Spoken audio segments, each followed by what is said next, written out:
En ce début de mois du Ramadan, les Nigériens peinent à faire leurs courses, tant les prix des denrées ont augmenté. Sur ce marché local de Niamey, la capitale, le riz, le sucre, l'huile et le lait, les aliments principalement consommés au moment de rompre le jeûne, sont devenus inabordables pour une grande partie de la population.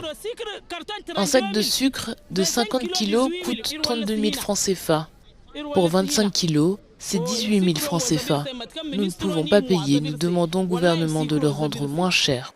Le Niger vient de sortir d'un embargo de près de 8 mois et les militaires qui dirigent le pays ne parviennent pas à assurer l'approvisionnement des marchés en produits de première nécessité. Les coûts ont augmenté sur certains articles. Par exemple, les articles que j'ai l'habitude de payer, j'ai trouvé que beaucoup les prix ont augmenté.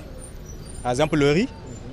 Et ce matin, j'avais demandé dans une alimentation, on m'a dit que c'est à 18 000 francs le riz basmati qu'il y a, à 18 000 francs. Le sac qu'on est censé payer à 13 000, aujourd'hui on nous dit à 18 000 francs. Cette tendance à la hausse des prix est due à la situation politique du Niger, gérée par les militaires à la suite d'un coup d'État contre le président Mohamed Bazoum, élu démocratiquement en juillet 2023. Vous savez, le problème que nous avons avec le corridor togolais, j'allais dire, en passant par le Burkina, donc le problème c'est au niveau du Burkina.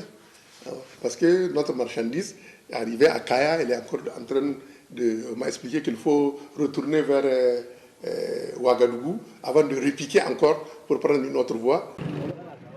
La communauté économique des États d'Afrique de l'Ouest, CEDEAO, a décidé de lever l'embargo imposé au pays depuis le coup d'État, quelques semaines avant le début du Ramadan.